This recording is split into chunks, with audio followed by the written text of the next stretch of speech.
So I figured I'll just give you a few minute update on what I was doing in South Africa, and then we'll dive into John 11. But I spent the last 10 days or so in South Africa. If you're new with us, we are a part of a family of churches. What that means is we're not just one little church, but we are a church that has other churches that we're connected to deeply in relationship. And right now it's hard to kind of keep track, not because there's like a billion, but just there's new things kind of happening and stirring. So we've got a couple in San Diego. The first one was in San Diego. That's where my wife and we helped plant that first one about 10 years ago. They're celebrating their 10th birthday at the end in October. So we're going to go there. Very, very excited about that. There's one in Temecula, there's ours here, there's one in North Africa that's getting the ball rolling right now. There's one in South Africa, which is where I was at. There's one beginning in India in the beginning of next year. And so we're kind of spread out. We started just in San Diego, and God just continues to multiply. And we have another one starting in Rancho Cucamonga right now. I think that's it. And it is my joy to be a part of that. While I love pastoring this church, Jesus' Great Commission in Matthew 28 tells us to make disciples of all nations.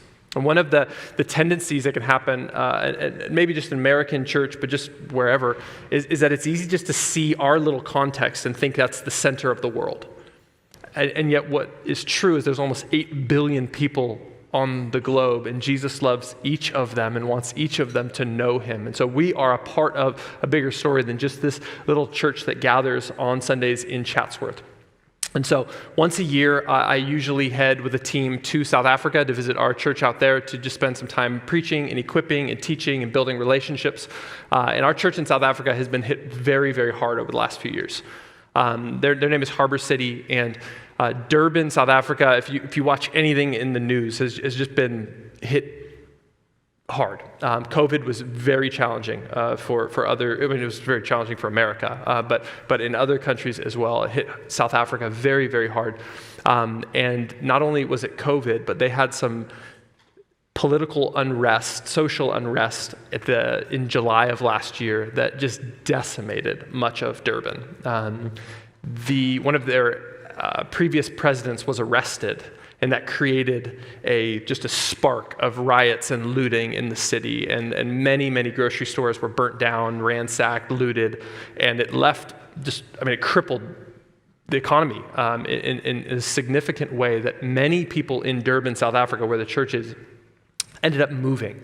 If you could move, you moved. Apart from Jesus calling you to the city, or you were unable to financially, like you stayed there. So Durban is experiencing this, just what one sociologist called a brain drain, where pretty much doctors and engineers and anybody who could ran out of Durban. And so the church in Durban is just struggling. It's struggling financially, it's struggling relationally, it's struggling with COVID lockdowns were really difficult and strict for a couple of years in South Africa. And so we were going into this trip just to be with them. My last trip was before COVID. It was the end of 2019.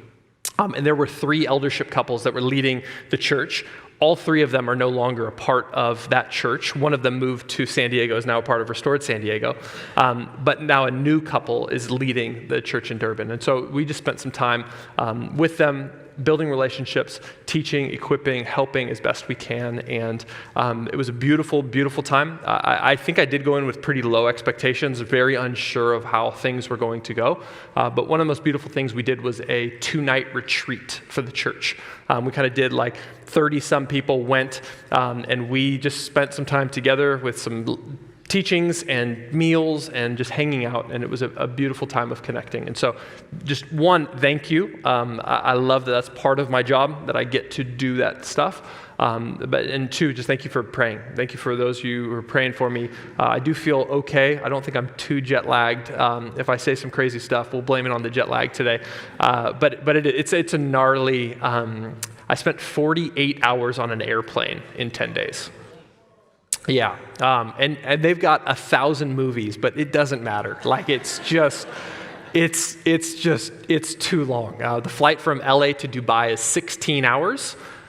Yeah, and then you get off that for a shorter flight, to South Africa for 8.5 hours. So things are wrong when you're excited about an 8.5-hour flight. You're like, thank God, the short one, we're here. So it's wild. But anyways, let's go. John 11. If you got a Bible, open it up. We're going to be in John chapter 11. We've been going through John since Easter Sunday, so it's been quite a while, and I think I mapped out the rest of John. We should be finished by the end of this year. And so we have been praying through some things for 2023, and I think, don't hold me to it, but I think we might try to tackle Genesis in 2023. So I'm excited for that. 3 of you are as well, so it should be fun. But I'm thrilled. So we'll do that. And I do think we are going to have a sermon series on deconstruction, doubt, and faith, which we were going to talk about a while ago. And then a few other things, sexuality and some good stuff. So I'm excited for next year. But we got some work to do in John to finish this out. So John chapter 11, verse 45, we are kind of coming into the final week of Jesus' life. And so last chapter that we looked at, Jesus raises Lazarus from the dead, and that creates quite a bit of wave of controversy. And so we'll pick up in John chapter 11, verse 45. Here we go. We should have it. Thank you, guys. Therefore, many of the Jews who came to Mary and saw what he did believed in him. But some of them went to the Pharisees and told them what Jesus had done. So the chief priests and the Pharisees convened the Sanhedrin and were saying, "What are we going to do since this man is doing many signs? If we let him go on like this, everyone will believe in him, and the Romans will come and take away both our place and our nation." One of them, Caiaphas, who was high priest that year, said to them, "You know nothing at all. You're not considering that it's to your advantage that one man should die for the people rather than the whole nation perish." He did not say this on his own, but being high priest that year, he prophesied that Jesus was going to die for the nation, and not for the nation only, but also to unite the scattered children of God. So from that day on, they plotted to kill him. Jesus, therefore, no longer walked openly among the Jews, but departed from there to the countryside near the wilderness, to a town called Ephraim, and he stayed there with his disciples. Okay, so let's pause there for a second. We often talk about Jesus dying on a cross for our sins. It's good, it's essential, it's beautiful. And yet many of us might not have the historical background or understanding politically even of why Jesus went to the cross, kind of from an earthly perspective. And this section that we just read gives quite a bit of context. N.T. Wright, brilliant New Testament commentator and theologian, he points out that this is the only time in the Gospels that the word Romans is used, which is pretty fascinating because the Israelites were under the authority of the Romans at the time. Rome had come in and conquered Israel, but fortunately, they allowed Israel to continue to live in their land and basically just said, hey, you stay peaceful, we'll let you worship your God, don't cause any problems, or we'll kill you all. And that was kind of like the ground rule. So like, hey, you guys chill, we'll let you stay here, pay crazy taxes, but we won't cause too much problems. So when Jesus shows up on the scene, he starts healing people, feeding people, doing insane miracles that creates a gathering, big followings. Sometimes crowds of 20,000 people are following this Jesus guy. How does a crowd of 20,000 people look like to the Romans? Not a good thing. Romans don't see 20,000 people gathering in a field and go, that's so beautiful. They're like worshiping God. They see that as a political threat. Anytime there is a large gathering, this is not good. And so what happens is the Jewish religious leaders at the time see Jesus as part of this threat. They're going, this guy Jesus is going to ruin everything. We have this peace. It's a mess, but it's kind of this peace that we're operating in under the Roman rule. And this guy Jesus is going to ruin it because people are following him, they're gathering around him, and Rome's going to come in and absolutely decimate us, which eventually happens in AD 70. So they're not crazy wrong on this. They see this accurately. it's going to later happen. And so they say what's best is we kill Jesus, and this will actually be a blessing for the nations, at least our nation. And fascinatingly enough, I didn't know you could prophesy and not know you were prophesying, but Caiaphas does. He says this.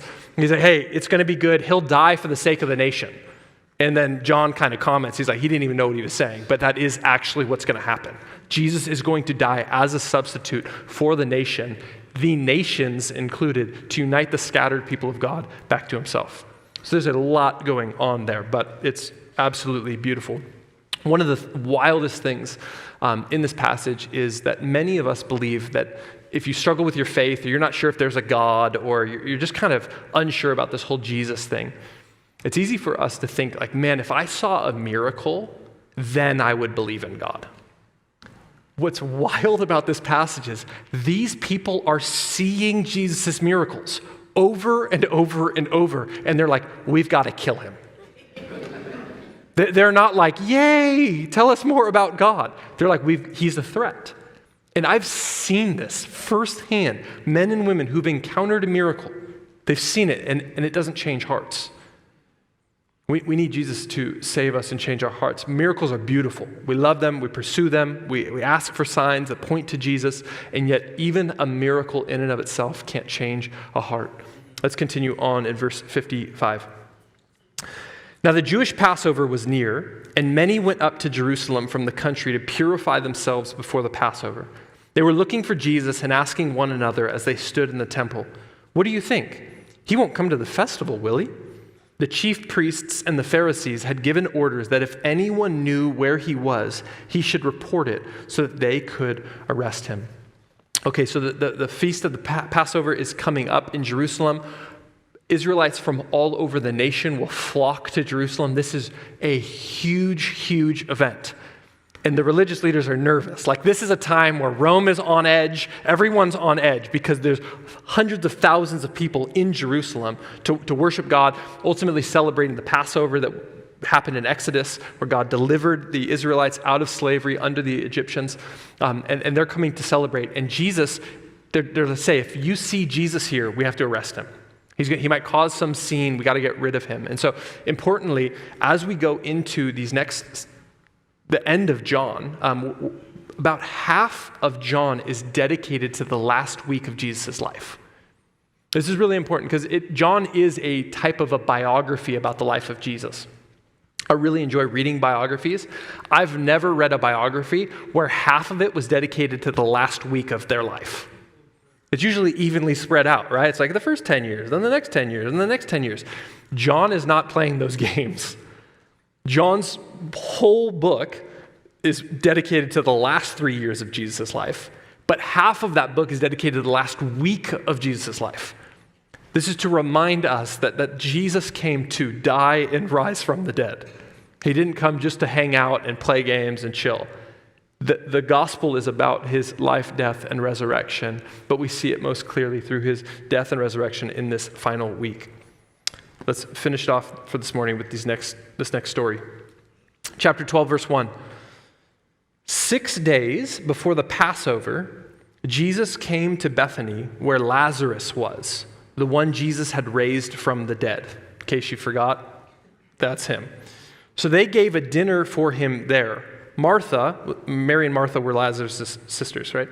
Martha was serving them, there she is, and Lazarus was one of those reclining at the table with him. Then Mary took a pound of perfume, pure and expensive nard, anointed Jesus' feet, and wiped his feet with her hair. So the house was filled with the fragrance of the perfume. Then one of his disciples, Judas Iscariot, who was about to betray him, said, "Why wasn't this perfume sold for 300 denarii and given to the poor?" He didn't say this because he cared about the poor, but because he was a thief. He was in charge of the money bag and would steal part of what was put in it. Jesus answered, "Leave her alone. She has kept it for the day of my burial. For you always have the poor with you, but you do not always have me."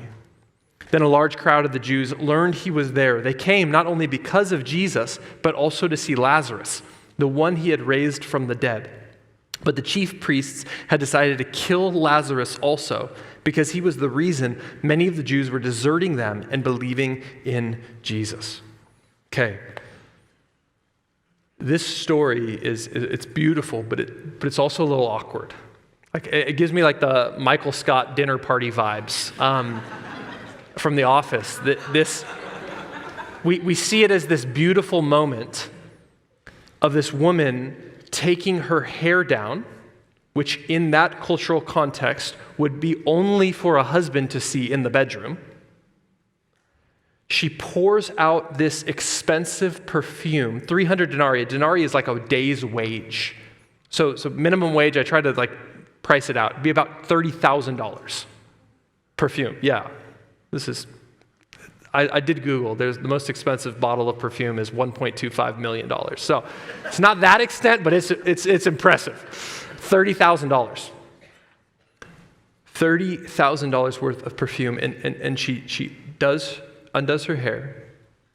She pours this extravagant gift out on Jesus' feet and then washes his feet with her hair. For many of us, we're like, oh, that's beautiful. Put yourself there. I mean, you'd be a little uncomfortable.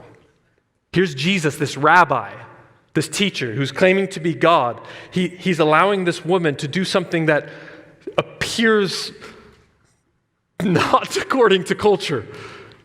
And Judas speaks up. Judas, the one who's going to betray him. And he says, hey, we should have given that to the poor. Not because he cared about the poor, but because he was in charge of the money bag and would steal for himself. He's like, that could have gone really well for me. And what does Jesus do? Jesus silences him and says, Mary's done well. Throughout the Gospels, we see this theme over and over and over, especially in John, we see it as well, that the male disciples just seem to struggle and grasp who Jesus was. And there's just this highlighted view on the women disciples throughout the Gospels. That they just seem to get Jesus in a way that the male disciples don't. In the last decade or so, there's been kind of like a resurgence of books written about whether or not Christianity is good for women. Historically, it's been like a man's religion. And yet when you read the Gospels, you see constantly that Jesus is fighting against a patriarchal society and elevating women. These men are constantly confused. Jesus has told his disciples multiple times throughout the Gospels that he's going to go to the cross and die. What is their response every single time? Nah, you don't mean that. There's no way. And here's Mary, seemingly understanding to a degree and accepting the fact that he is going to the cross, pours out a perfume to prepare him for his burial. While she's mocked by at least Judas, it's hard to imagine what the other guys are doing. And Jesus says, enough out of you, she's done well. $30,000 of a perfume. And Jesus accepts this extravagant gift. I wanted to put these two stories together. They may feel a little separated, and especially because of chapter 12. You have that heading, and I always just want to remind you that the headings and the chapter verses and all those things were added into the Bible later. So John wrote his book without, verse 4 in chapter 12, and here's a heading for this section. So sometimes in our brains, they get divided. And yet, as I was studying this passage, I feel like there is a connection between this. Both, they're tied to Passover, but that this plot to kill Jesus between the religious leaders, knowing that he needs to die, and then Mary acknowledging to some degree, I don't know how much she understood, but she seems to understand more than the others, that this is what Jesus' fate is going to be. Jesus says she's kept this for a burial. And so as we look at these two stories, what we see is that despite the religious leaders' evil intentions to destroy Jesus, Jesus is going to give of himself. He is going to sacrifice his own life for the benefit of the nations. And when we understand that, when we begin to grasp the sacrificial death of Jesus, we will become a people who are devoted to him the same way Mary is. I mean, Mary is in this story that just highlighted as a beautiful and faithful disciple doing what is sacrificial, doing what is affectionate, and doing what is courageous. I think we have much to learn from Mary in this story. I want us to look at just this first element of Mary's sacrificial devotion to Jesus. We say $30,000 perfume that she pours out on his feet. There is a sacrifice there that is hard for us to comprehend. And yet this is what it looks like to be a people who follow Jesus, who understand what he is going to do for us, and it gives us the opportunity to lay out all of our treasures before him. Mary sacrifices probably the most expensive thing she has, and she puts it at the feet of Jesus. Jesus is going to sacrifice himself for us. This is what Caiaphas prophesied, that Jesus is ultimately going to be the one who lays down his life to bring back the nations to God. And it's this sacrifice that is essential for a disciple's life. Years ago, I had this picture, and I can't remember. I don't think I read it. I think I had it. It was my own thought. But if you find it in a book, then I took it from there. But years ago, I used this illustration. I think it is so spot on with how many of us approach our discipleship to Jesus, our following of Jesus. Picture it as like a backpack. And the backpack that you have is filled with stuff. It's filled with your career, it's filled with your marriage, your relationships, your friendships, your desires, your dreams, everything of you is kind of in your backpack, right? It represents who you are, what you do, and what you love. I think oftentimes in the church, we preach the gospel in such a way, or we've heard the talk about Jesus in such a way that we get this idea that, hey, if you want to add Jesus into your life, just raise your hand and come forward to the altar. And there's this sense where you kind of have this full backpack on, and you kind of like, yeah, like, Jesus seems cool. He seems like a good dude. Like, he loves me. He wants to forgive me. Like, yeah, let me take Jesus and kind of just add him. Hopefully there's a little bit of space in here. I'll just kind of add him into the backpack of my life. The Gospels over and over and over are giving us this picture that Jesus, when he shows up, he graciously takes our backpack off and empties it. And he says, if you want me, I'm going to be number one. I don't get to just be like this addition into your life. I am going to be your king or nothing at all. And I think many of us, many American Christians are deceived into thinking that we're following Jesus when all we've ever done is just kind of add him into the convenience. It's like, okay, well, he wants a little bit of money on the side. He wants a little bit of time on the side. He wants a little bit of my holiness on the side. I'll do my best. And what Mary we see in this thing, she lays everything out. She sacrifices what is most valuable, her greatest treasure. She lays at the feet of Jesus. She goes, you're worth more than this. What is it for us that we may be holding on to and not thinking that Jesus is of the utmost value? As I spent time in South Africa, one of my buddies there who I've gotten to know over the years since I've been going there, his name's Eugene. He might be coming out next month for our Restored Family Churches retreat, which would be lovely. Eugene grew up in a township. In South Africa, townships were created from apartheid, where white leaders pushed non-white people out of their homes and into sections that are honestly just devastating. They removed them and put them on the outskirts of the city or killed them. And Eugene grew up in a township. I've spent time in a township. Oftentimes white people can't even get into a township because of you could lose your life there. And But I was with Eugene and a couple other guys years ago when I went into the township for the first time. And it was a little scary for me. They're like, hey, this might go south. I was like, okay. They're like, but you should be good because you're with us. I was like, all right, sweet. And they just wanted to show me their home. And when we got into the township, we parked in just kind of this little area, and we started to walk, and a car came up pretty quick. And Tabani was leading our little crew. And they pull up and they start talking to Tabani in Zulu. And Tabani, they're going back and forth, and then the car drives off. There were some guys probably in their 20s. And Tabani just keeps walking and talking. I was like, what was that all about? And he was like, oh, they asked me if they could steal your car while we went over there. And I was like, oh.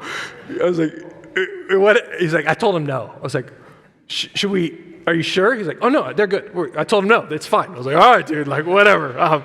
Like, here we go. And so he brought us into his home, and we're talking. I mean, it's like hard to fathom 6 people, 7 people living in a tiny, tiny little shack with tin around the edges. I mean, just horrific. And so Eugene, who grew up in the township, one of the dreams is to get out of the township, And Eugene, after he graduated high school, he was able to get out of the township. He went to university, started studying, and it was at the university that he met Jesus. And through Harbor City, he started getting connected and growing in his discipleship to Jesus, and Eugene felt after a year that he was supposed to move back into the township, to be a teacher of art and music, to bring life and hope into a society that there is very little hope.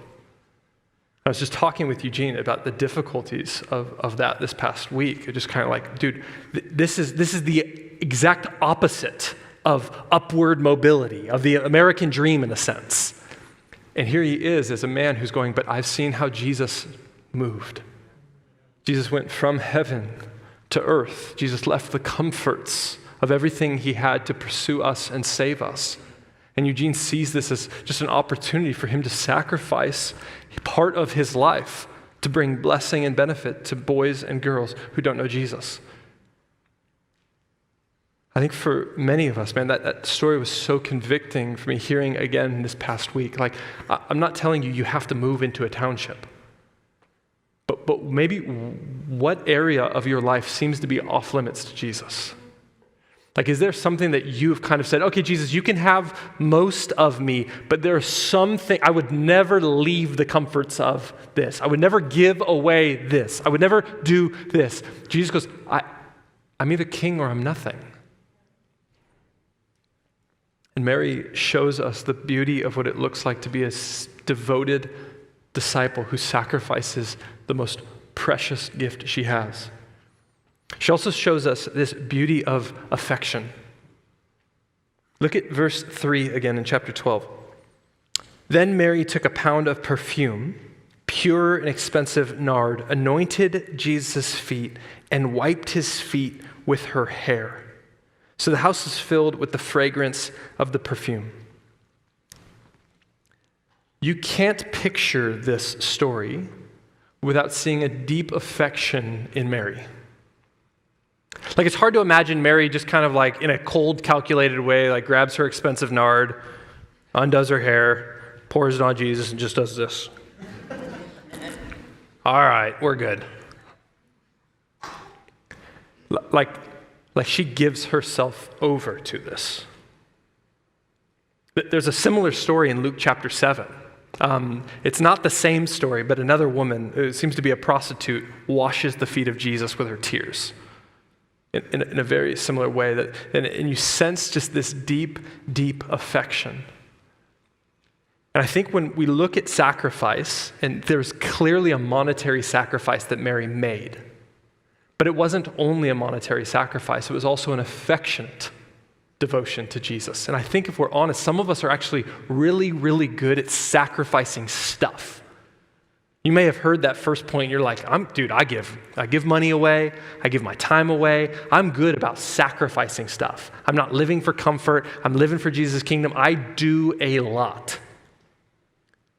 And yet Mary shows us that it's not just about giving away stuff, it's giving away a self. She's affectionately in love with this man. She loves him deeply. There's an affectionate tie here. And I think for many of us, we believe that Christianity is just this knowledge in the clouds. It's just a belief, or it's a grabbing onto these propositional truths. Did Jesus live? Yes. Did he die? Yes. Did he rise from the dead? Yes. Cool, I'm saved, I'm going to heaven. And yet throughout the whole Bible, we see that it's about a relationship with God. It's about affections for him. One of my favorite passages along these lines is in 2 Timothy chapter 4. 2 Timothy chapter 4 helps give some perspective to what this looks like to have a relationship with Jesus. 2 Timothy 4 verse 7 says, I have fought the good fight. This is Paul speaking. I have fought the good fight. I have finished the race. I have kept the faith. That's kind of like a macho charge. Like, I crushed it, right? And yet, next verse, there is reserved for me the crown of righteousness, which the Lord, the righteous judge, will give me on that day. And not only to me, but to all those who have loved his appearing. Paul doesn't say there's this crown of righteousness that's going to be given to those who get the right theological questions answered. He says the crown of righteousness is going to be given to those who long for the appearing of Jesus. That's Christianity. Do you long to see him? That's what it means to have fought the good fight, to have finished the race, to have kept your eyes on Jesus, to long for him. I was away from my family for 10 days. My wife picked me up from the airport Thursday night. We're texting, very excited to see her, longing for her appearing. She's like, I'm 5 minutes out. I'm checking her location. She's like, turning the terminal, coming to Tom Bradley International. And I'm just stoked. Like I'm longing to see her. It's been 10 days. I get in the car, give her a big old kiss. Can't keep my hands off of her. I'll stop there. But like I'm longing to see her. How dysfunctional would it be if she pulls up after 10 days and I'm like, hey, good to see you. How are the kids? You'd be like, something's probably wrong. And yet many of us live our Christian life as if that's okay. Like Jesus is going to appear and you're like, hey, good to see you. You're back. I was hoping I'd retire by the time you came back. I wanted to get married first and have some kids, but it's good to see you. Paul's like, no. Like I'm longing to see him. Like I can't wait. My eyes are fixed on him. There's an affectionate desire for Jesus that Mary shows us. She pours everything out. Her hair. I'm a tiny germophobic. This passage, I'd be like, ooh, that's a lot right there. Like hair, feet. She's there. She is not worried about germs. She is not worried about what this is going to look like. She is affectionately in love with Jesus Christ. I know that can be a hard teaching for some of us because some of us are like, okay, how? What do I do? Like I want that, and there's certainly seasons. Like I don't imagine that 24/7 we're always going to be in this space where it's like, yes, all I'm thinking about is the arrival of Jesus Christ. And yet I think that should be our goal at least. I don't think that should be something crazy that we're like, oh, that's kind of weird. It's actually in Luke 7 where the other woman who's doing a very similar act with Jesus, washing his feet with her tears. Jesus turns it into a parable and asks Simon, the Pharisee, he says, hey, can I ask you a question? If there's two people who owe a debt, someone owes 50 and someone owes 500 denarii, and the person erases their debt, forgives both of them, who would love more? Simon says, the one who is forgiven much, the 500. And then Jesus goes on to pretty much rebuke Simon. Like, I came into your home, you didn't give me anything. You didn't greet me with a kiss. She's greeted me with kissing my feet. You didn't pour oil on my head. She's poured perfume on my feet. She says, she has been forgiven much, and that's why she loves much. Friends, to the degree that you understand how much you've been forgiven, it's to that degree that you will long to see him. It's that degree that you will long and wait for his appearance. But many of us, we're just not that impressed with him. We're like, yeah, he forgave me. Good. I wasn't that bad. I did a few things here and there. This is one of the reasons why I'm convinced I didn't actually become a Christian until I was 20 years old, even though I started working in a church at 18. My buddy in South Africa asked me again. He was like, dude, I keep hearing that you don't think you were saved till you were 20. Would you help me understand that? I was like, yeah, it's pretty easy. And I've got a billion examples of why that's the case. But I got hired working at a church, preaching at 18, even though I didn't know him. And one of the reasons I know I didn't know him is because during musical worship for 2 years, I'd walk out of the room and head up to my office. There was a lack of affection for him. Now, here's the thing. I didn't go up into my office and look at porn and do some crazy stuff. I went up to my office and read the Bible. That's got to be a good thing. And if there was something about the music time coming on where people are praising Jesus Christ, that I was like, yeah, that's not my thing. And I'd go to my office, surrounded by my theology books, and I'd read about God. I knew about God. But there was nothing in me that stirred me. And it was at 20 years old that he began to show me the sin of arrogance, of self-righteousness, of hatred to people. And I started to grasp just a little bit more of my sin and that he loved me and pursued me and forgave me for those things. I wanted to sing. No one had to tell me, hey, you got to start singing. He began changing my heart. And I literally just wanted to praise him. And for many of us, we stand here week in and week out, and we're like, praise the one who saved me. There are Sundays that it's going to be hard. There's seasons where it's going to be you weeping and sitting in your chair. There's no judgment. Do it. But if year after year after year, there's nothing in you that's excited to praise the King who loved you and gave his life for you, something's wrong. We need to do something about that. We don't just go, that's just my personality. Go to a sporting event. I have forever given up that there's some cultures or people that don't like to praise. Go to a concert or a sporting event. People will show you how to praise. You will praise. I'll stand next to some of you on Sunday. It's like, oh, this is boring. And then you watch the game later. You're like, yeah! One of the things I love about our kids in the gathering at the first 2 songs, they're watching Daddy and Mommy worship.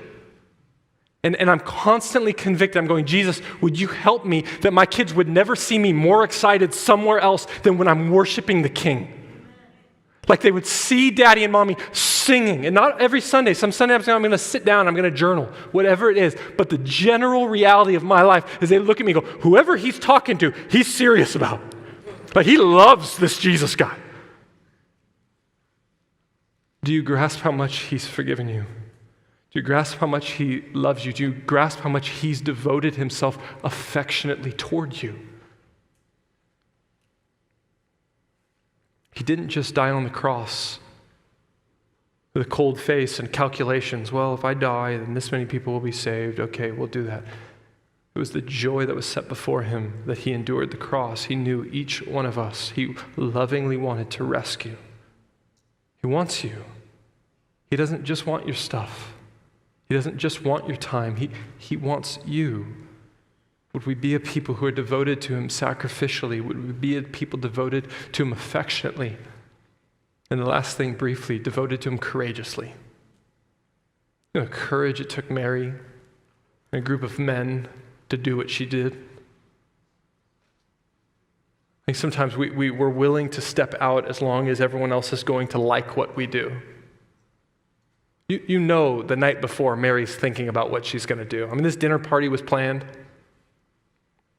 Jesus had just raised her brother from the dead a few days before. She probably premeditated what this was going to look like, and you have to imagine as she's premeditating this act of worship, she's thinking, I wonder what his disciples, the others, are going to think. And she would have been right to think that some of them might have thought it was a little extreme. It was extreme. And yet Mary doesn't have her eyes on the others in the room. She has her eyes on Jesus Christ, who loves her and wants her and says, "Well done, Mary." Following Jesus has always taken courage. Today it does. I don't know if you've noticed, but it's not really cool and sexy to follow Jesus in 2022. Like the moment I tell people I'm a Christian, it's usually like, we thought you were a good guy. I read these old pastors who used to walk around and the city would praise them for being a pastor. I'm like, I missed my years, man. I tell someone I'm a pastor, they just walk away. It's just not cool. Your coworkers are not like, oh my goodness, you follow Jesus? Tell me more. It's like, ugh. It takes courage for us to follow Jesus. It takes courage, not even just out in the world, but even in the church sometimes. Even in the church, in Christian circles, we create cultures of this is what's acceptable. And Mary breaks through what was acceptable and is like, I'm going to raise the ante here. Nobody else was doing it. And yet she did, because she understood that Jesus was about to go to the cross. She was going to die for her out of deep, deep love. And she goes, because of that, you're worth everything. Would we be a church that is constantly asking ourselves, Jesus, am I living a life worthy of the gospel? Am I living a life worthy of what you've done for me? If not, okay, let me just acknowledge that. We don't always have to be there. But we can be honest and go, hey, I'm not there right now. This is a hard season. It's a dry season. I'm lacking something. Let's do that rather than assume the autopilot vibe of just kind of apathy and lack of devotion and affection is just kind of what it looks like to follow Jesus. Let's look to Mary and see her devotion to Jesus and go, let's grow into that. Let's pray.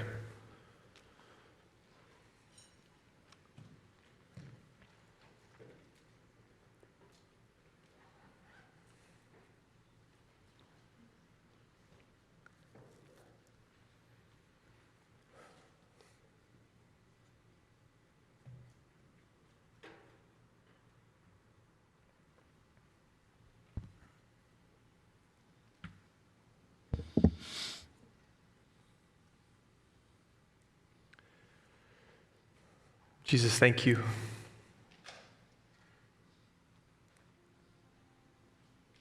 That you are the only one worthy of our deepest sacrifice, our deepest affections.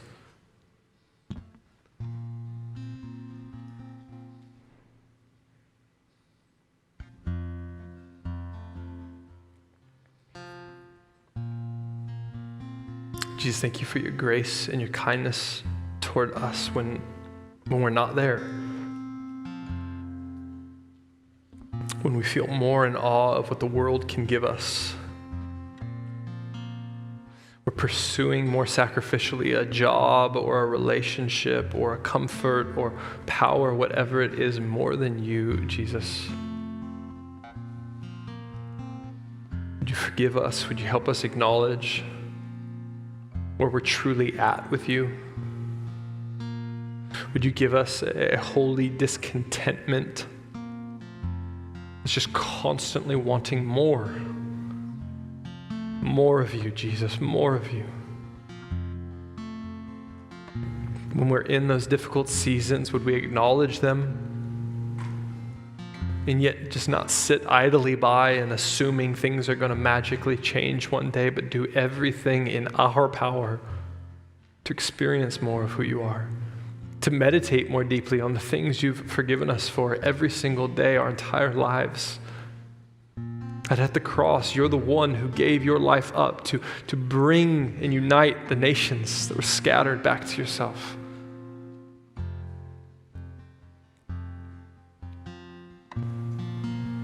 Thank you, Lord. We love you.